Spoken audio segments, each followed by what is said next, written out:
नमस्ते, good afternoon. अब हम बात शुरू करते हैं हायर एजुकेशन पे।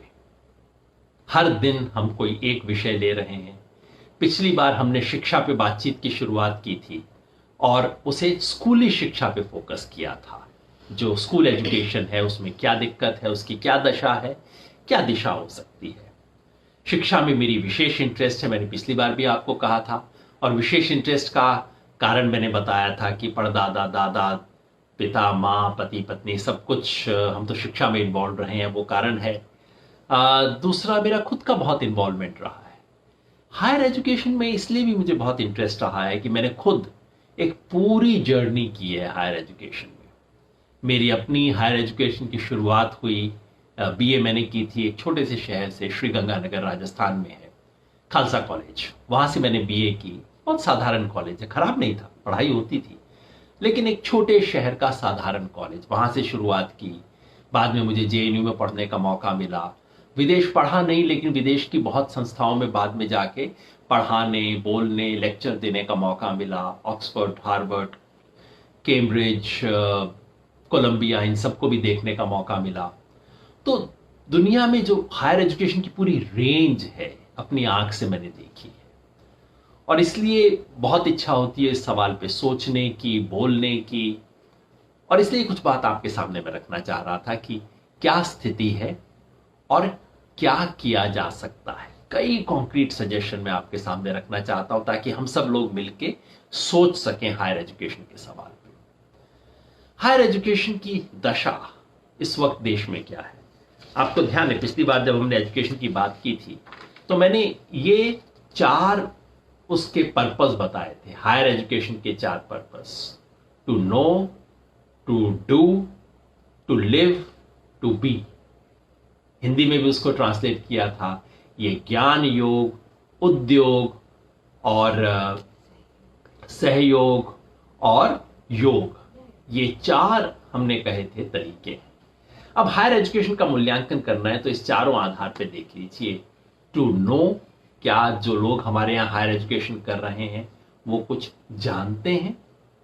सूचना तो जानते हैं कुछ लोग, सूचना जानने के अलावा क्या कुछ जानते हैं पता नहीं। मुझे बहुत हैरानी होती है, अपने अपने एरिया के बारे में जानते हैं, बारे में कुछ पूछ लीजिए कुछ नहीं जानता। जिसने सोशल साइंस वगैरह में पढ़ा है उससे आप साइंस का कुछ बेसिक्स सीख पूछ लीजिए, जीरो, कुछ पता नहीं होता। टू डू, हाथ से काम करना, नहीं साहब, हमारी हायर एजुकेशन तो सिखाती है कि हाथ से काम कैसे न किया जाए। हाथ से काम करने को नफरत करना हम सिखाते हैं, बजाय कि हाथ से काम करना या कुछ कर सकना, कुछ स्किल्स होना। स्किल्स होने में दिक्कत रहती है। टू लिव, लोगों के साथ जीना, समझना किस समाज में हम हैं, कैसे साथ जीना चाहिए। इसके बारे में तो मैंने पिछली बार भी कहा था, खासतौर पे पिछले कुछ दिनों से जैसे जैसे मैं देख रहा हूं समाज में प्रेजुडिस, बड़ी निराशा होती है कि हम क्या कर रहे हैं। और टू बी, यानी कि खुद अपने आप अपने साथ जीना, तो बहुत ऊंची बात है, पता नहीं मैं कर पाता हूं यानी दूसरों पे क्या कहूं मैं, कैसे कर पाएंगे। हमारी हायर एजुकेशन की प्रॉब्लम्स क्या है? ब्रॉडली तीन प्रॉब्लम है। पहला, एक्सेस। बहुत कम लोग आज भी हमारे देश में हायर एजुकेशन पा रहे हैं। पता है हमारे देश में कितने ग्रेजुएट्स हैं? हम सब सोचते हैं सभी तो ग्रेजुएट है, जहां देखो कोई भी डिग्री उठाए तो घूमता रहता है, हर एक के पास ग्रेजुएट है। 2011 में जब सेंसस हुआ, 10 साल पहले, अभी दोबारा होने वाला है। 2011 में जब सेंसस हुआ तो उसने चेक किया कि कितने लोगों के पास ग्रेजुएशन या उससे हायर डिग्री है। पता है कितने के पास है? 5.6%। देश में ग्रेजुएट्स का नंबर सिर्फ 5.6%। अब आप कहेंगे चलिए इसमें तो बहुत बुजुर्ग भी हैं, उस जमाने के लोग भी हैं जब एजुकेशन नहीं होता था, लेकिन आज इस जनरेशन में कितने लोग हैं जो कि हायर एजुकेशन में जा रहे हैं? 26%। इसे GR कहा जाता है। 18 से 23 साल की उम्र वाले लोगों में से कितने ऐसे हैं जिन्हें कॉलेज यूनिवर्सिटी का चेहरा देखने को मिला है?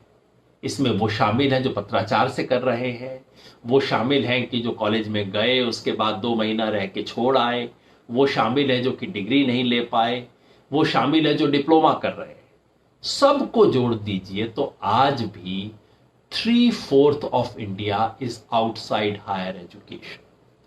आज की बात कर रहा हूं, आज इस जनरेशन के अंदर जो लोग जा रहे हैं उनमें से 4 में से 3 लोग हायर एजुकेशन का चेहरा भी नहीं देख रहे, कॉलेज यूनिवर्सिटी का मुंह भी नहीं देख रहे। सो फर्स्ट, बहुत कम एजुकेशन की अपॉर्चुनिटीज आज भी है। आज भी हमें बहुत बड़ी संख्या में बढ़ाने की जरूरत है एजुकेशनल अपॉर्चुनिटीज। पिछले कुछ साल से क्या हो रहा है, एजुकेशनल अपॉर्चुनिटीज नहीं बढ़ रहे हैं, प्राइवेट यूनिवर्सिटीज का नंबर बढ़ रहा है। खूब प्राइवेट यूनिवर्सिटी खुल रही है जम के इस वक्त देश के अंदर। यह नहीं है कि इसका मतलब है कि देश में एजुकेशनल स्पेसेस बढ़ रहे हैं, बस कुछ लोग पब्लिक यूनिवर्सिटी को छोड़ के प्राइवेट यूनिवर्सिटी में चले जा रहे हैं, वही के वही स्टूडेंट हैं। देश की कैपेसिटी नहीं बढ़ रही है इसकी वजह से, लेकिन बस पब्लिक यूनिवर्सिटीज कम हो रही है, प्राइवेट यूनिवर्सिटीज की संख्या बढ़ रही है। देश में कैपेसिटी नहीं बढ़ रही है। तो पहली समस्या, बहुत कम स्पेसेस है। दूसरा, शिक्षा का प्राइवेटाइजेशन शुरू हो गया है। इसकी मार किन पे पड़ रही है? 4 वर्ग है जिन पे मार पड़ रही है। महिलाएं संख्या की दृष्टि से इस वक्त कम नहीं है। हायर एजुकेशन सर्वे जो है वो बताता है कि 49% स्टूडेंट्स जो हमारे हैं हायर एजुकेशन इंस्टीट्यूशंस में वो लड़कियां हैं। पॉपुलेशन का भी यही प्रोपोर्शन है, ठीक है। लेकिन दरअसल जहां ऐसी एजुकेशन है जिससे अच्छी क्वालिटी के जॉब्स मिल सकते हैं, ऐसी एजुकेशन जो बहुत फर्क डाल सकती है, वहां महिलाओं की संख्या बहुत कम हो जाती है। साइंस में खास तौर पे, मैथ्स में, ऐसी हायर इंस्टीट्यूशंस के अंदर महिलाओं की संख्या बहुत कम है। दूसरा वर्ग जो बहुत कम है, गांव के लोग। गांव के लोग अभी भी हायर एजुकेशन अपॉर्चुनिटीज से वंचित हैं। स्कूल तो आ गए हैं, स्कूल में सब कोई चले जाते हैं, लेकिन जैसे ही +2 के बाद हुआ वहां पे कट ऑफ हो जाता है, गांव के लोग पीछे हो जाते हैं। तीसरा, SC ST, दलित आदिवासी, इसमें ओबीसी को भी जोड़ सकते हैं, खास तौर पे वो ओबीसी जो कि हाथ से काम करने वाले ओबीसी समाज है। इन तीनों की संख्या आज भी बहुत कम है। बहुत आंकड़े देके मैं आपको बोर नहीं करना चाहता। और चौथा, मुस्लिम। मैंने सब माइनॉरिटीज का जिक्र नहीं किया, लेकिन मुस्लिम्स के बारे में बिल्कुल क्लियरली आंकड़ा दिखाता है कि देश में हायर एजुकेशन में जितनी उनकी संख्या होनी चाहिए उससे आधी भी नहीं है मुसलमानों की संख्या। इसलिए खासतौर पे सबसे एक्यूट प्रॉब्लम इस वक्त शेड्यूल्ड ट्राइब और मुस्लिम्स, इन 2 वर्गों की है, क्योंकि इनका जितना प्रोपोर्शन होना चाहिए उससे आधे से भी कम में शेड्यूल्ड ट्राइब और मुस्लिम्स हैं। हायर एजुकेशन में बहुत कम संख्या है, टीचर्स में इन लोगों की बहुत कम संख्या है। तो सोशल इनइक्वालिटी है हमारी हायर एजुकेशन में। ओवरऑल नंबर्स कम है, नंबर्स हैं तो प्राइवेट की तरफ ज्यादा जा रहे हैं, और सोशल इनइक्वालिटी बहुत ज्यादा है। क्वालिटी की क्या कैसे बात करें? कल मैंने आपको स्कूलों के बारे में परसों असर के आंकड़े दिखाए थे क्वालिटी के। अनफॉर्चुनेटली हायर एजुकेशन की क्वालिटी का ऐसा कोई आंकड़ा नहीं है। पता नहीं क्यों, कई चीजों में मेरे को लगता है कि इस देश में स्कूली एजुकेशन के बारे में अच्छे आंकड़े हैं, हायर एजुकेशन के बारे में, क्वालिटी के बारे में अच्छे आंकड़े नहीं है। क्वालिटी को देखने लगते हैं तो हम क्या कहते हैं, अच्छा दुनिया की टॉप 500 इंस्टीट्यूशंस में एक्सेलेंस में हम कहां हैं? वैसे हम कहीं पे भी नहीं है, 1-2 का नाम आ जाता है, लेकिन मेरे ख्याल से बहुत अच्छा मेजर नहीं है। अब कौन दुनिया में ऐसी कोई इंडेक्स बनाता है और उसमें अगर एक IIT IIM आ भी गई तो मेरी सेहत पे क्या असर पड़ता है? अनफॉर्चुनेटली IIT IIM के ज्यादातर स्टूडेंट्स बाहर जाके विदेशों में काम करते हैं। मुझे तो ये पता करना है कि ऑर्डिनरी कॉलेजेस में जो एजुकेशन मिल रही है वो कैसी मिल रही है। आप सब लोग जो देखते होंगे, मैं अपना अनुभव बता देता हूं।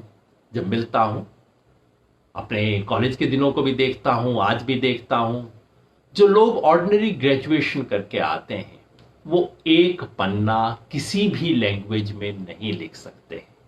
इंग्लिश तो माशाअल्लाह है ही है, लेकिन यूपी बिहार से आने वाले बच्चे जिनसे मैं बहुत बार डील करता हूं, यूपी बिहार के लोग एक पन्ना हिंदी का साफ साफ नहीं लिख सकते।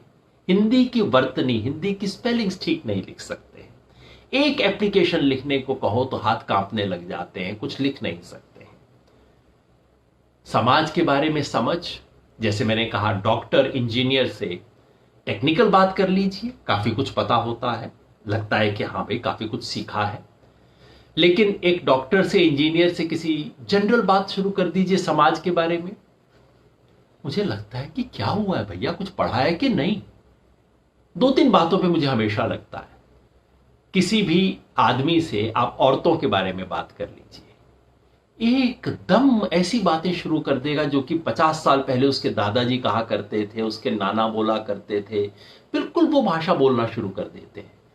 या कई बार मैं देखता हूं कोई बाई चांस अपर कास्ट हो, उससे आप रिजर्वेशन के बारे में बात कर लीजिए और घबराहट होती है कि भाई आदमी ठीक ठाक तो है, तबीयत तो ठीक है, तुम्हारी किस तरह की बातें कर रहे हो। और पिछले साल 2 साल से मुसलमानों के बारे में किसी पढ़े लिखे व्यक्ति से बात कर लीजिए और अंदर से ऐसा उबाल निकलता है, ऐसा लगता है कि यार किसी व्यक्ति ने, ऐसा लगता है इसने जिंदगी में कोई पढ़ाई नहीं की, स्कूल नहीं गए, कॉलेज नहीं गए, हिस्ट्री नहीं पढ़ी, क्या हुआ है। क्वालिटी हमारे यहाँ हायर एजुकेशन की बेहद खराब है। हाल ही में कुछ साल पहले किसी व्यक्ति ने किताब लिखी थी हमारे हायर एजुकेशन के बारे में, और किताब के नाम में ही पूरा निष्कर्ष था। किताब का नाम था टाइम पास। इतने लोग हमारे यहां जनरल एजुकेशन में टाइम पास कर रहे हैं।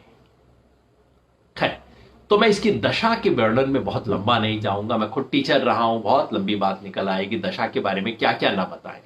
अब वैसे एक बहुत अच्छी रिपोर्ट है इसके बारे में जो भारत सरकार ने निकाली है। भारत सरकार की जो न्यू एजुकेशन पॉलिसी का ड्राफ्ट आया है वो हमारी हायर एजुकेशन की क्या क्या प्रॉब्लम्स हैं उसका वर्णन करता है। स्कूल एजुकेशन पे इतनी अच्छी बातें नहीं है उसमें, लेकिन हायर एजुकेशन के बारे में एक्चुअली बहुत अच्छी रिपोर्ट है। वो बताती है कि क्या क्या प्रॉब्लम्स है। तो दशा बताने की बजाय मैं आज दिशा पर फोकस करना चाहता हूं, यानी कि हम क्या कर सकते हैं, बिल्कुल कॉन्क्रीट सजेशन। जैसा मैंने कहा, मैं खुद पॉलिसी मेकिंग से इन्वॉल्व रहा हूं। सो वे फॉरवर्ड, दिशा। पहला, हर बार आप सुनते होंगे ज्यादा खर्च करो। हाँ, ज्यादा खर्च करने की तो जरूरत है, लेकिन टारगेटेड खर्च कीजिए। मतलब हायर एजुकेशन पे सरकार खर्चा कर रही है, कभी कभी मुझे लगता है जरूरत से ज्यादा खर्चा करती है।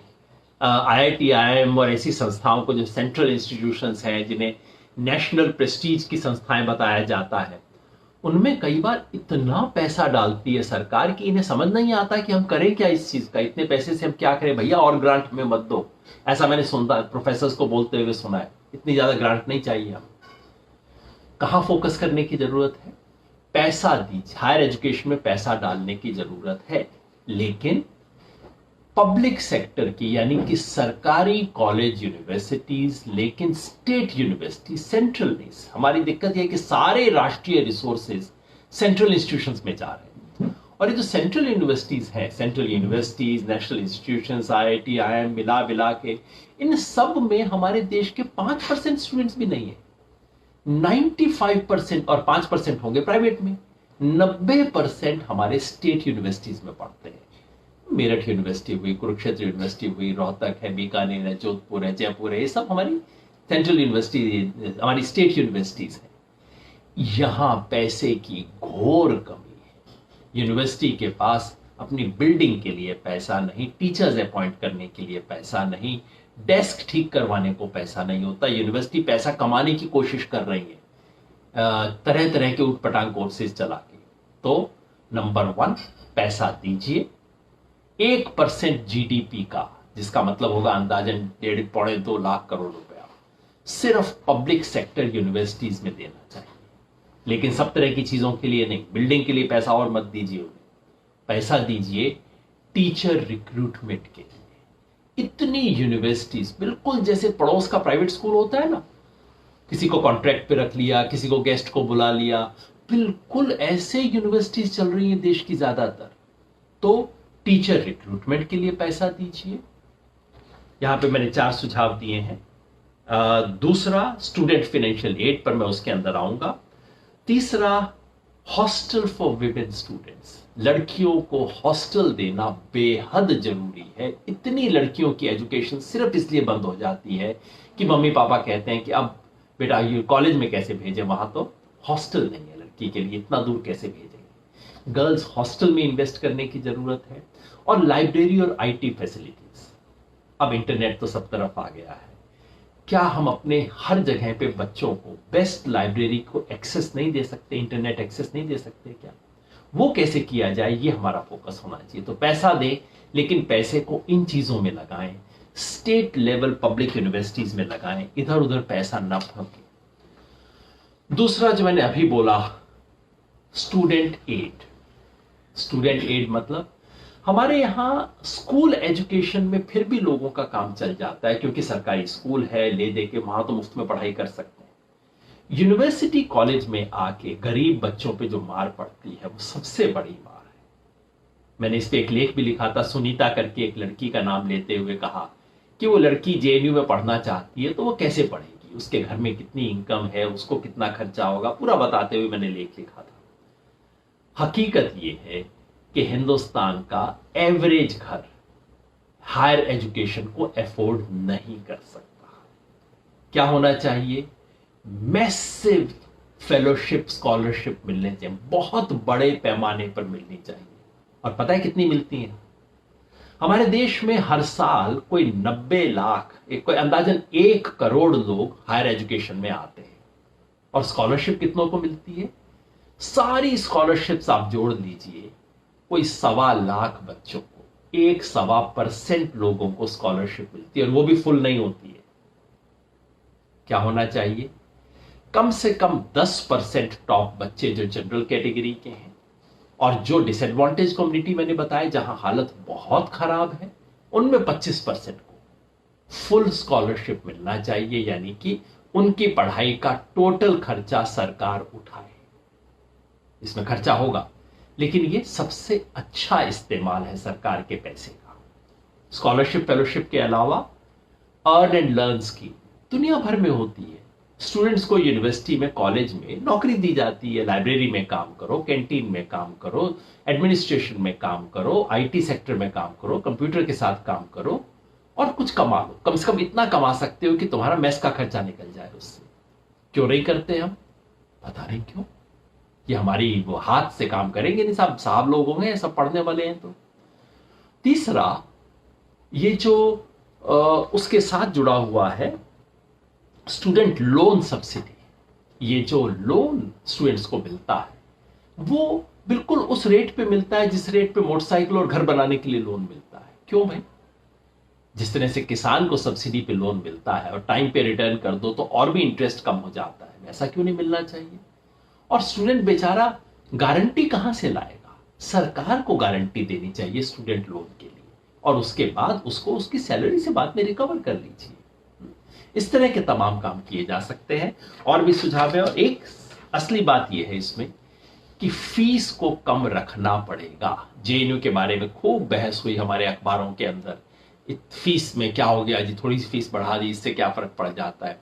जब आप भारत के साधारण व्यक्ति का बजट देखेंगे तो आपको समझ आएगा कि साल में 10,000 रुपए की एक्स्ट्रा फीस से उस पूरे परिवार का बजट गड़बड़ा जाता है। इस बात को ध्यान में रखें। मैंने उस आर्टिकल में जैसे मैंने कहा था कि अप्रोक्सीमेटली इंडिया की जो एवरेज फैमिली है वो 10,000 रुपया पर मंथ की इनकम है। आज 10,000 per month is an average income of an Indian family. उस फैमिली के लिए 1,000-2,000 रुपए का एडिशनल खर्चा भी बहुत ज्यादा हो जाता है, तो फीस को कम रखना होगा। तीसरा सजेशन, पूरा यूनिवर्सिटी सिस्टम को हमें रीऑर्गेनाइज करना होगा, रीफोकस करना होगा। ये जो बड़ी बड़ी यूनिवर्सिटीज हमारे यहां होती है ना, एक university Delhi university, Pune university, Punjab university, सैकड़ों कॉलेज जिसके साथ एफिलिएटेड हैं, ये सत्यानाश करने का काम है टीचिंग का। इससे यूनिवर्सिटीज नहीं चल सकती। छोटी यूनिवर्सिटीज बनाई जाए, ज्यादा से ज्यादा 5-10 कॉलेज हों, 5-10 हजार स्टूडेंट हों।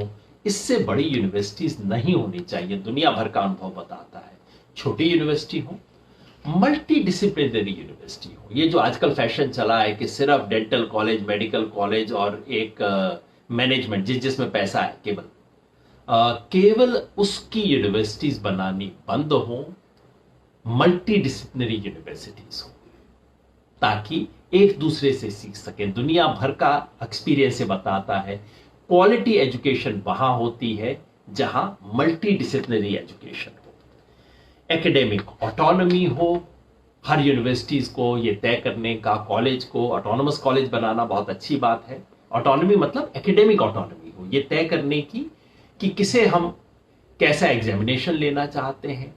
क्योंकि ये जो है ना एग्जामिनेशन जिसमें 1 लाख बच्चे बीए का एग्जाम दे रहे हैं, कॉपी कहीं दूर उसकी चेक होने जा रही है, इसमें बच्चे की योग्यता का कोई अनुमान नहीं लगाया जा सकता। इस सारे सिस्टम से हमें दूर हटना पड़ेगा और ये तभी हो सकता है अगर कॉलेज लेवल पे, यूनिवर्सिटी लेवल पे असेसमेंट हो, ऑटोनॉमी हो, डिग्री हर कॉलेज अपनी अलग अलग डिग्री दे और फिर कॉलेज कॉम्पीट करें कि हमारे कॉलेज की डिग्री का क्या महत्व है, वो होना चाहिए। इसी से जुड़े हुए दूसरे सुझाव हैं सोशल डाइवर्सिटी कैंपस में हो और फ्रीडम टू थिंक। बिना आजादी के, सोचने की आजादी के बिना हायर एजुकेशन हो नहीं सकता। चीन ने सब कुछ कर लिया है, टेक्निकल चीजों में चीन आगे निकल गया है, आज भी चीन सोशल साइंस और लिबरल एजुकेशन में आगे नहीं बढ़ पाया है क्योंकि आजादी नहीं। आजादी होगी, सोचेंगे, गलत सोचने की आजादी के बिना ज्ञान अर्जित नहीं किया जा सकता। और ये जो पिछले 2-4 साल से हमारे देश में बहुत ही ज्यादा हो रहा है कि यूनिवर्सिटीज में फ्रीडम खत्म की जा रही है, बहुत खतरनाक चीज है। खतरनाक सिर्फ पॉलिटिक्स के लिए खतरनाक नहीं है, ये नॉलेज के लिए खतरनाक है। चौथा सुझाव है curriculum reform. University higher education के बारे में बात हम आमतौर पे सिर्फ ये करते हैं भाई कितने लोगों को नौकरी मिल जाएगी। यूनिवर्सिटी सिर्फ नौकरी दिलवाने का जरिया नहीं है। यूनिवर्सिटीज का एक दूसरा काम है, एक बड़ा काम है, ज्ञान देना। और क्या हमारी यूनिवर्सिटी सिस्टम वो ज्ञान दे पा रहा है? उसके बारे में हमारी परफॉर्मेंस बहुत अच्छी नहीं है। पहली बात, मैंने पिछली बार भी कहा था, इंडियनाइजेशन ऑफ एजुकेशन। हमें अपनी पूरी शिक्षा व्यवस्था को अपने संदर्भ के हिसाब से बनाना है। इंडियनाइजेशन का मतलब पिछली बार भी मैंने कहा था, ये नहीं कि हम केवल वेद पुराण पढ़ाएंगे बच्चों को, हालांकि वो पढ़ाने में भी कोई हर्ज नहीं है। हमारे जितने भी ट्रेडिशंस हैं, कोई एक ट्रेडिशन इस देश का नहीं है, तमाम ट्रेडिशंस हैं, तमाम रिलीजियस ग्रंथ भी हैं, तमाम क्लासिकल लैंग्वेजेस हैं, सब पढ़ानी चाहिए। लेकिन इंडियनाइजेशन से मेरा मतलब ये है हमारी जरूरत, हमारी कॉन्टेक्स्ट और हमारे रिसोर्सेस, इसके हिसाब से हम अपना एजेंडा सेट करें। जब हम स्टूडेंट हुआ करते थे तो उस जमाने में पता नहीं हमारे को स्विट्जरलैंड का कॉन्स्टिट्यूशन पढ़ाया जाता था, ब्रिटेन की परंपराएं पढ़ाई जाती थी। हिंदुस्तान में है, हमारी जरूरत के हिसाब से सिलेबस बने। इस विषय पे मैंने कुछ लंबा लिखा भी है, बोला भी है, वो लेक्चर शायद अपलोड हो गया होगा। और दूसरा, लिबरल आर्ट की एजुकेशन हो, लिबरल आर्ट पे फोकस हो, यानी कि जो दुनिया में हो रहा है बेहतर प्रयोग, और इसके बारे में नई रिपोर्ट ने काफी कुछ लिखा है।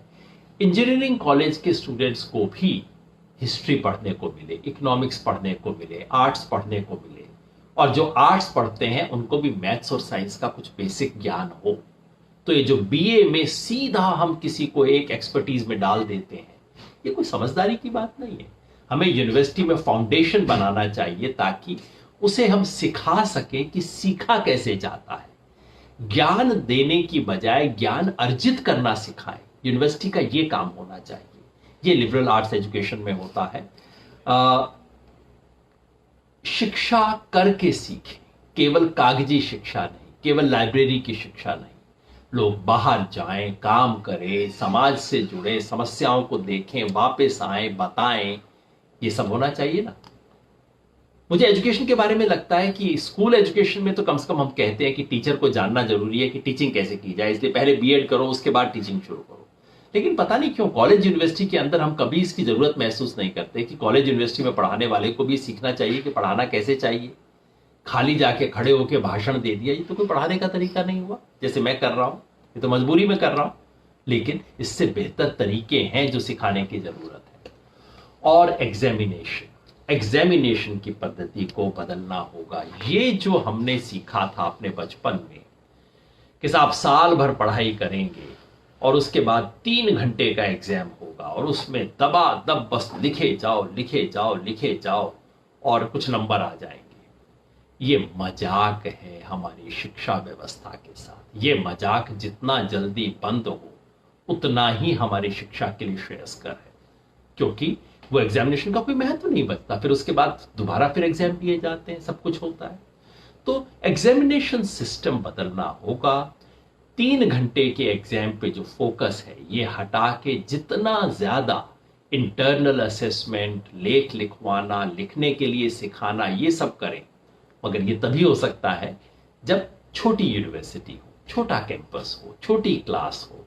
इसलिए बड़ी बड़ी यूनिवर्सिटीज, लाखों लोग एग्जाम दे रहे हैं। ये सब सिस्टम जितना जल्द खत्म किया जाए उतना ही बेहतर है। 5वां और अंतिम सुझाव वे फॉरवर्ड के लिए वो है रेगुलेशन का सिस्टम बदलना। इस वक्त क्या है, एक यूनिवर्सिटी ग्रांट कमीशन है जो सब कुछ करता है, पैसा भी वही देता है, रेगुलेट भी वही करता है, डिग्री कौन दे सकता है वो भी यही तय करता है, ऑटोनॉमी क्या होगी, रैगिंग होगी या नहीं, और 9 तारीख को 9 मिनट आपको दिया जलाना चाहिए या नहीं, उसका सर्कुलर भी वहीं से इशू होता है। ये सब बंद होना चाहिए। इसके बारे में बहुत अच्छे सुझाव आ चुके हैं। अभी सरकार की अपनी कमेटी है जिसने कहा है, और पहले यशपाल कमेटी ने भी कहा था कि यूजीसी को खत्म किया जाना चाहिए, उसकी जगह हायर एजुकेशन काउंसिल आए, पैसा देने का काम कोई और करे, रेगुलेशन का काम कोई और करे। टेक्निकल एजुकेशन को रेगुलेट करने की जो संस्थाएं हैं, आईसीएमआर है, आईसीटीई है, इनमें बहुत भ्रष्टाचार हुआ है।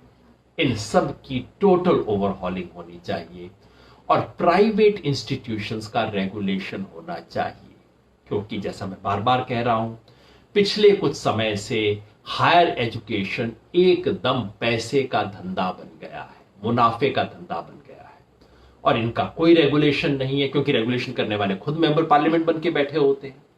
हायर एजुकेशन का रेगुलेशन करना, प्राइवेट इंस्टीट्यूशंस का रेगुलेशन करना बेहद जरूरी है। ये चुनौती हमारे सामने है। तो ये 5 सुझाव। एक बात हायर एजुकेशन के बारे में मैं कहूं, उसके बाद अपनी बात को समाप्त करूंगा। मुझे कई बार लगता है कि अगर कोई एक एक्सपेरिमेंट हो, इसमें incentives for higher quality research की बात भी मैंने लिखी थी, जो करना चाहिए। मैं सोचता हूं अगर कोई एक्सपेरिमेंट हो, कोई हमसे कहे कि देखो ये आज का समाज जो है ना, मान लो सन 1950 में कोई हमसे कहता कि ये समाज है, ऊंच नीच है, बड़े बाबू लोग हैं, गरीब लोग हैं, और कोई बैठ के कहता कि अच्छा ऐसा सिस्टम बनाओ जिससे बड़े साहब का लड़का भी बड़ा बाबू ही बने, और जो गरीब है, गांव में है, दबा है, उसका बच्चा रिक्शा ही चलाए, कुछ ज्यादा कर ना पाए, तो क्या करे? अगर आपको ऐसा कोई सिस्टम डिजाइन करना हो कि डेमोक्रेसी भी है, राइट्स भी हैं, सब कुछ है, लेकिन उसके बाद भी ये सुनिश्चित किया जाए कि बड़े का बेटा बड़ा और छोटे का बच्चा छोटा रह जाए, तो क्या करेगा? मुझे लगता है जैसा हमारा हायर एजुकेशन का सिस्टम है ना, बिल्कुल वो डिजाइन करेगा। हमारा हायर एजुकेशन का system to know, to do, to be, to live ये तो नहीं सिखाता, मगर इनइक्वालिटीज को बनाए रखने का सबसे इफेक्टिव तरीका है। और ये इनइक्वालिटीज हायर एजुकेशन के थ्रू बनाई जाती हैं। इसमें बहुत बड़ा सवाल लैंग्वेजेस का है, जिसको आज फिर मैंने टच नहीं किया है, क्योंकि मैंने आपको वायदा किया है कि एक दिन हम सिर्फ लैंग्वेज के सवाल पे, इंग्लिश मीडियम, हिंदी मीडियम, इन सब चीजों पे बात करेंगे, और लैंग्वेज पॉलिसी देश की क्या होनी चाहिए इसके बारे में बात करेंगे। इन सब के थ्रू तो हमारा हायर एजुकेशन सिस्टम आज जो कर रहा है, कहने को बड़े सुंदर सुंदर शब्द हर यूनिवर्सिटी के गेट पे लिखे होते हैं, लेकिन वास्तव में इनइक्वालिटीज को एक जनरेशन से दूसरी जनरेशन तक ले जाने का सबसे इफेक्टिव तरीका है हमारा हायर एजुकेशन, और इसलिए इसे बदलने की जरूरत है। अगर हम भविष्य के भारत का कोई भी सपना देखते हैं तो वो भारत ऐसा होगा जिसमें इक्वल एजुकेशनल अपॉर्चुनिटीज हो, equal access to quality education, ये हमारा मोटो होना चाहिए, क्योंकि ये हमारे संविधान में लिखा है। तो सोचें, हम सब सोचें, मैं भी सोचूंगा, आप भी सोचें।